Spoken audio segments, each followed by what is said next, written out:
மஹிந்த ராஜபக்சவிற்கு பொருத்தமான வீடு தேடும் அரசாங்கம். புதிய அரசியலமைப்பிற்கு தற்போது அவசியமில்லை. அனுரா அரசு அதிரடி அறிவிப்பு. கையெட்டி விகாரை குறித்து அர்ச்சுனாவின் கருத்து. முரளிதரன் கடும் எதிர்ப்பு.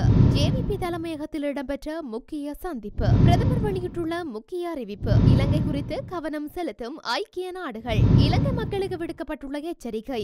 அனுரா அரசின் மீது குற்றச்சாட்டுகளை அடுக்கும் என்பி ஆதரவாளர்கள். காட்டிக் கொடுத்த வைத்தியர் சத்தியமூர்த்தி சபையில் அம்பலப்படுத்திய அர்ச்சுனா எம்பி. வளிமண்டலவியல் திணைக்களம் விடுத்துள்ள அறிவிப்பு. முன்னாள் ஜனாதிபதி மஹிந்த ராஜபக்ச வசிப்பதற்கு பொருத்தமான வீடு ஒன்றை தேடி வருவதாக அமைச்சரவை பேச்சாளரும் ஊடக அமைச்சர் நலிந்த ஜெயதிச தெரிவித்துள்ளார். அமைச்சரவை தீர்மானங்களை அறிவிக்கும் செய்தியாளர் சந்திப்பில் ஊடகவியலாளர்கள் எழுப்பிய கேள்விகளுக்கு பதிலளிக்கும் போது அவர் இதனை குறிப்பிட்டுள்ளார். மஹிந்த ராஜபக்சவின் வயதுக்கு பொருத்தமான வகையில் 2 பேருக்கு பயன்பாட்டுக்கு தேவையான சதுர அடிகளை கொண்ட வீடு ஒன்றை அரசாங்கம் தேடி வருவதாக அவர் தெரிவித்துள்ளார். கடிதம் ஒன்றை அனுப்பினால் வீட்டை விட்டு வெளியேறுவேன் என மஹிந்த கூறுவது அவ்வாறான கடிதம் அனுப்பினால் செல்ல நேரிடும் என்பதை அறிந்து கொண்டேயாகும் என சுட்டிக்காட்டியுள்ளார். கடிதங்கள் அனுப்பி வைக்கப்படும் வரையில் காத்திருக்க வேண்டிய அவசியமில்லை என அவர் தெரிவித்துள்ளார்.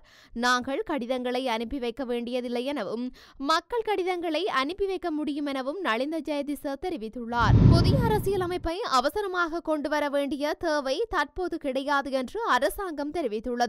குறித்த விடயத்தை நேற்று அமைச்சரவை பேச்சாளர் நலிந்த ஜெயதிச தெரிவித்துள்ளார். நாட்டின் தற்போதைய நிலவரத்துக்கு இணங்க பொருளாதாரத்தை பலப்படுத்தி நாட்டை ஸ்திரப்படுத்துவதே பிரதான விடயமாகும் என்று அவர் குறிப்பிட்டுள்ளார். அரசாங்கம் ஆட்சிக்கு வந்து 2.5 மாதங்கள் தான் ஆகின்றன. எமக்கு பொருளாதார சவாலை நிவர்த்தி செய்ய வேண்டிய பிரதான தேவையுள்ளது. முதலில் நாட்டின் பொருளாதாரத்தை சீரான நிலைமைக்கு கொண்டு வர வேண்டும். இதற்கு இன்னும் சில காலங்கள் எடுக்கும். சர்வதேச ரீதியாகவும் சில சவால்கள் காணப்படுகின்றன. எனினும் நேரத்தை இழுத்தடிக்காமல் உரிய காலத்தில் புதிய அரசியலமைப்பை ஸ்தாபிக்க நடவடிக்கை எடுப்போம். இப்போதே அனைத்தையும் செய்து குழப்பிக் கொள்ள தேவையில்லை என அமைச்சரவை பேச்சாளர் நலிந்த ஜெயதிச தெரிவித்துள்ளார். யாழில் ஜனாதிபதி பங்கேற்ற ஒருங்கிணைப்பு குழு கூட்டத்தில் நாடாளுமன்ற உறுப்பினர் அர்ச்சுனா ராமநாதன் வெளிப்படுத்திய கருத்திற்கு வடமாகாண காணி உரிமைக்கான மக்கள் இயக்கத்தின் தலைவர் முரளிதரன் கடும் கண்டனம் வெளியிட்டுள்ளார். தனது இல்லத்தில் வைத்து நேற்று ஊடகங்களுக்கு கருத்து தெரிவிக்கும் போதே அவர் இதனை குறிப்பிட்டுள்ளார். இது தொடர்பில் அவர் மேலும் தெரிவிக்கையில் தையிட்டியில் காணப்படும் விகாரையை இடிக்க முடியாதென கூறும் அர்ச்சுனா ராமநாதன் பெரிய விழானில் இருப்பதாக கூறும் தனது 10 ஏக்கர் காணியை பாதிக்கப்பட்ட மக்களுக்கு பகிர்ந்தளிப்பாரா? வடக்கு கிழக்கில் 40,000த்திற்கும் மேற்பட்ட மக்கள் காணியற்று காணப்படுகின்றார்கள். அவர்களுக்கு அர்ச்சுனாவால் காணியை கொடுக்க முடியுமா? நாடாளுமன்ற உறுப்பினர் அர்ச்சுனா ராமநாதன் மண்டைதீவில் கடற்படை சுவீகரித்துள்ள காணியை மக்களுக்கு முடிந்தால் பெற்றுக் கொடுக்கட்டும். காணி தொடர்பான முழுமையான காணி விவரங்கள் அர்ச்சுனா உட்பட எந்தவித நாடாளுமன்ற உறுப்பினர்களிடமும் கிடையாது. இவர்கள் காணி தொடர்பில் எப்படி சரியான விடயங்களை கொண்டு செல்ல முடியும்?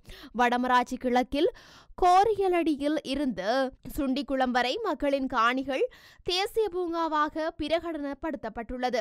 தேசிய பூங்காவில் மக்கள் இருக்க முடியாது. ஆனால் மக்கள் வசிக்கின்றார்கள். காலப்போக்கில் அவர்களை காணியை விட்டு அகற்றுவார்கள். இது தொடர்பான விடயங்களை அர்ச்சுனா முதலில் தேடி அறிந்து பேச வேண்டும். மக்களின் காணி பிரச்சனைகள் எங்கெல்லாம் காணப்படுகின்றது என்பதை அர்ச்சுனா எங்களிடம் கேட்டால் கூட்டிச் சென்று காட்டுவோம்.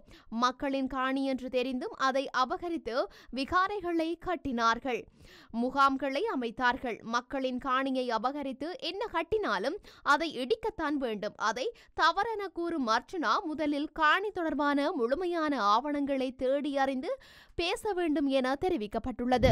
நாட்டின் தற்போதைய சமூக மற்றும் அரசியல் நிலைமை மற்றும் தூய்மையான இலங்கை திட்டம் குறித்து சுவிட்சர்லாந்திற்கான இலங்கை தூதுவர் சி.டி. வால்டா மற்றும் மக்கள் விடுதலை முன்னணியின் பொதுச் செயலாளர் டில்வின் சில்வா இடையே ஒரு சந்திப்பு நடைபெற்றது. இந்த சந்திப்பு நேற்று காலை பத்திரமுல்ல பெலவத்தையில் உள்ள ஜேவிபி தலைமையகத்தில் நடைபெற்றது. வரவிருக்கும் பட்ஜெட்டில் அறிமுகப்படுத்தப்பட உள்ள புதிய பொருளாதார சீர்திருத்தங்கள் குறித்து நீண்ட விவாதம் நடைபெற்றது.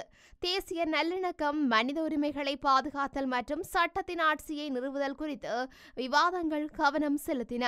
இந்த நிகழ்வில் சுவிஸ் தூதரகத்தின் முதல் செயலாளர் யஸ்டின் பாய்லட் மற்றும் அரசியல் பிரிவு அதிகாரி திரு கனிஷ்க ரத்னபிரியா ஆகியோரும் கலந்து கொண்டனர்.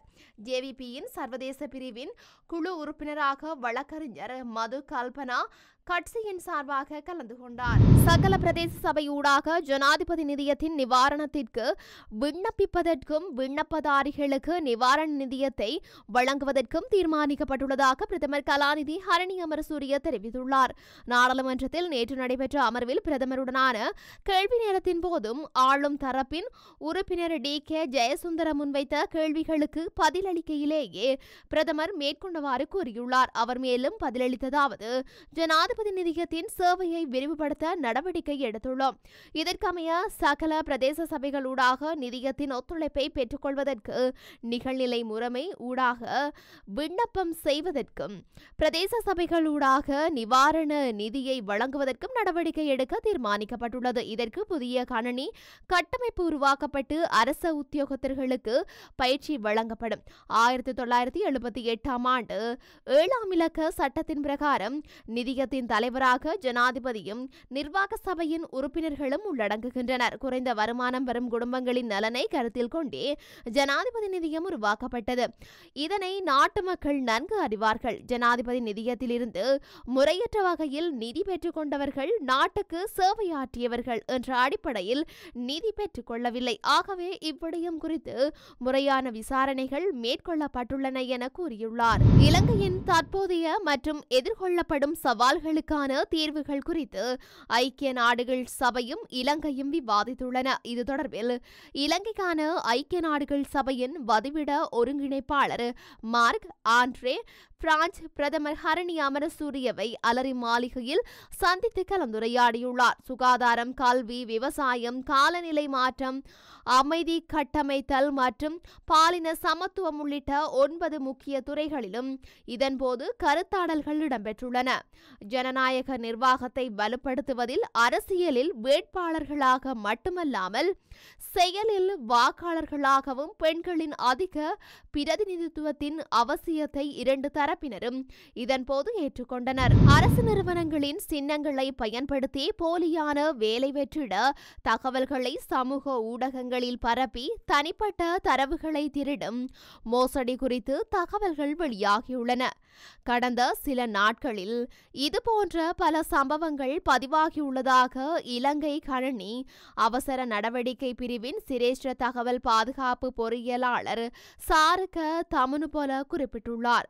இலங்கை மத்திய வங்கியின் சின்னங்களை பயன்படுத்தி மோசடியான விளம்பரம் ஒன்று தற்போது சமூக ஊடகங்களில் பரப்பப்பட்டு வருவதாக மத்திய வங்கி அறிவித்துள்ளது.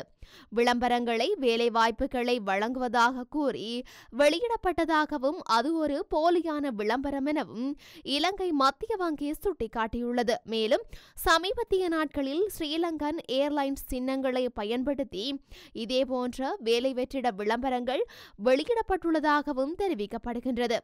அரசின் சின்னங்களை பயன்படுத்தி வெளியிடப்படும் போலி விளம்பரங்களுக்கு இவ்வாறு பதிலளிப்பது பொருத்தமற்றது என சாருக தமுனுபொல குறிப்பிட்டுள்ளார்.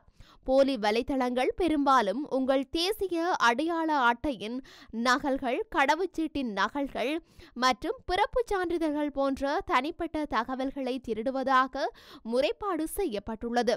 எந்த சூழ்நிலையிலும் அத்தகைய வலைத்தளங்களை பார்வையிட்டு உங்கள் தனிப்பட்ட தகவல்களை வழங்கக்கூடாது என அவர் கோரிக்கை விடுத்துள்ளார். அரசாங்கம் தொழிற்சங்கங்களுக்கு அஞ்சுவதாகவும் அவர்களுக்கு எதிராக நடவடிக்கை எடுப்பதற்கு தயக்கம் காட்டுகின்றது என்றும் அனுரகுமார திசாநாயக்கவை ஜனாதிபதியாக்க உதவி செய்தவர்களே குற்றச்சாட்டுக்களை வெளிப்படுத்துவதாக நாடாளுமன்ற உறுப்பினர் முஜிபுர் ரஹ்மான் தெரிவித்துள்ளார்.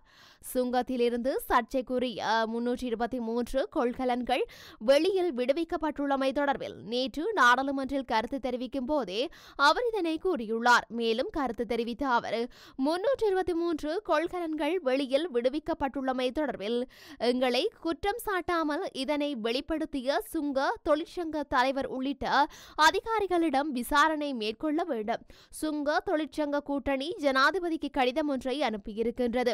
அதில் சுங்க பணிப்பாளர் நாயகம் சுங்க கொள்கலன் விடுவிப்பு ஒழுங்கு விதிகளுக்கு முரணாக செயல்பட்டுள்ளார். அதன் அதன் பிரகாரம் சுங்கத்திலிருந்து கட்டாயமாக பரீட்சிக்க வேண்டுமென சுங்க முகாமைத்துவ பிரிவால் அடையாளம் காணப்பட்டு சிவப்பு அட்டை ஒட்டப்பட்ட 323 கொள்கலன்கள் விடுவிக்கப்பட்டுள்ளதாக சுங்க அதிகாரிகள் சங்கத்தின் தலைவர் ஜி.ஜே. சஞ்சீவ கையெழுத்திட்டு கடிதத்தை அனுப்பியுள்ளார். சுங்கத்திலிருந்து 323 கொள்கலன்கள் பரீட்சிக்கப்படாமல் விடுவிக்கப்பட்டுள்ளதாகவும் நாங்கள் பொய் தெரிவிப்பதாக அமைச்சர் தெரிவிக்கின்றார். 323 கொள்கலன்கள் விடுவிக்கப்பட்டுள்ளதாக நாங்கள் தெரிவிக்கவில்லை. சுங்க அதிகாரிகளின் சங்கத்தின் தலைவர் ஜனாதிபதிக்கு அனுப்பியுள்ள கடிதத்திலேயே தெரிவிக்கப்பட்டுள்ளது. அவர் தெரிவித்திருப்பது பொய் என்றால் அவரை கைது செய்து விசாரணை செய்யுங்கள், அதனை விடுத்து எங்களை குற்றம் சாட்ட வேண்டாம் என்றார். புதுமாத்தளன் வைத்தியசாலையில் விடுதலை புலிகள் சொல்லப்பட்டு தான் அவ்வளவு கொலைகள் இடம்பெற்றதாக யாழ்ப்பாண வைத்தியசாலையின் பணிப்பாளர் த. சத்தியமூர்த்தி CNN தொலைக்காட்சிக்கு 2009 பேட்டியளித்துள்ளதாக நாடாளுமன்ற உறுப்பினர் ராமநாதன் அர்ச்சுனா தெரிவித்துள்ளார். அத்துடன் என்னுடைய தந்தை 2009ஆம் ஆண்டு புதுமாத்தளன் வைத்தியசாலையில் கால் வெட்டப்பட்டு காயமடைந்த நிலையில் திருகோணமலைக்கு கொண்டுவரப்பட்டு பதவியா வைத்தியசாலைக்கு கொண்டுவரப்பட்டு காணாமலாக்கப்பட்டுள்ளதாகவும் அவர் மேலும் சுட்டிக்காட்டினார். இலங்கையின் சுகாதாரத்துறையில் உள்ள குறைபாடுகள் குறித்து நேற்றைய தினம் நாடாளுமன்ற அமர்வில் உரையாற்றும் போதே அவர் இவ்வாறு குறிப்பிட்டுள்ளார். இங்கு அவர் மேலும் தெரிவிக்கையில், முள்ளிவாய்க்காலில் இனப்படுகொலை நடக்கவில்லை, அங்கே எமது உறவுகள் இறக்கவில்லை என சொன்னதற்கு பரிகாரமாக கடந்த கால அரசாங்கம் வாரிய சான்றிதழின்றி அமைச்சரவையில் அனுமதி பெற்று வாரிய சான்றிதழை வழங்கிவிட்டு வைத்தியர் சத்தியமூர்த்தியை பணியில் அமர்த்தியுள்ளனர். யாழ்ப்பாண வைத்தியசாலைக்கு வெளிநாடுகளில் புலம்பெயர் உறவுகள் கோடிக்கணக்கில் பணம் அனுப்பியுள்ளனர். இதில் ஏதாவது ஒரு கணக்கு சுகாதார அமைச்சுக்கு தெரியுமா என்று கேட்டுக்கொள்கின்றேன். வைத்தியர் சத்தியமூர்த்தி தான் ஒரு கண் வைத்தியசாலை கட்டவுள்ளதாகவும் அதற்கு பணம் அனுப்புமாறு புலம்பெயர் உறவுகளிடம் கோரியுள்ளார். இந்த விடயம் சுகாதார அமைச்சுக்கு தெரியுமா? அதாவது வெளிநாட்டிலே கருப்பு பணமாக உள்ள எங்களுடைய தேசிய தலைவனின் பணத்தை வெள்ளை பணமாக மாற்றுவதற்கு தங்கமுத்து சத்தியமூர்த்தியுடனும் சுவிஸிலிருந்து வந்திருக்கின்ற அவருடைய அடியாட்களுடனும் சேர்ந்து சுகாதார அமைச்சர் மறுபடியும் டீல் போட்டுள்ளார். திருடரை பிடிப்போம் என்று கூறி ஆட்சிக்கு வந்த அரசாங்கம் தற்போது திருடரை பாதுகாக்கின்றது. தங்கமுத்து சத்தியமூர்த்தி வெளிநாட்டில் இருந்து எவ்வளவு பணத்தை பெற்றுக் கொள்கின்றார் என்பதை கண்டுபிடிக்க முடிந்தால் நான் மீண்டும் ஜனாதிபதிக்கு ஆதரவளிப்பேன் என தெரிவித்துள்ளார். நாடு முழுவதும் பிரதானமாக சீரான வானிலை நிலவும் என வளிமண்டலவியல் திணைக்களம் தெரிவித்துள்ளது. குறித்த விடயத்தை வளிமண்டலவியல் திணைக்களம் இன்று வெளியிட்டுள்ள அறிக்கையில் குறிப்பிட்டுள்ளது. காலி, மாத்தறை, களுத்துறை, ரத்தினபுரி, அம்பாறை, மாத்தளை மற்றும் பதுளை மாவட்டங்களில் மாலை அல்லது இரவில் பெய்யக்கூடிய சிறிதளவான மழை பெய்யக்கூடும் என திணைக்களம் அறிவித்துள்ளது. மேல் சப்ரகமுவ, மத்திய, ஊவா மற்றும் வடமத்திய மாகாணங்களிலும் காலி, மாத்தறை மற்றும் குருநாகல் மாவட்டங்களிலும் சில இடங்களில் காலை வேளையில் பனிமூட்டமான நிலை காணப்படும் என எதிர்பார்க்கப்படுகின்றது. இதேவேளை எல்லை கடந்து வரும் மாசுபட்ட காற்று சுற்றோட்டத்தினால் நாடு முழுவதும் காற்றின் தரம் ஆரோக்கியமற்ற நிலையில் சில நாட்களுக்கு அதிகரிக்கலாம் என மோட்டார் வாகன போக்குவரத்து திணைக்களத்தின் வாகன புகை பரீட்சை நம்பிக்கை நிதியம் தெரிவித்துள்ளது. எல்லை கடந்து வரும் மாசுபட்ட காற்று சுற்றோட்டத்தினால் நாடு முழுவதும் காற்றின் தரம் ஆரோக்கியமற்ற நிலையில் சில நாட்களுக்கு நீடிக்கும் என்றும் குறிப்பிடப்பட்டுள்ளது. மேலும் காற்றின் தரம் குறைவதால் முகக்கவசம் அணிவதோடு உடல்நல பிரச்சனைகள் உள்ள நபர்கள் குறிப்பாக சுவாசிப்பதில் சிரமம் ஏற்பட்டால் மருத்துவ உதவியை நாடுமாறு அறிவுறுத்தப்படுகின்றார்கள்.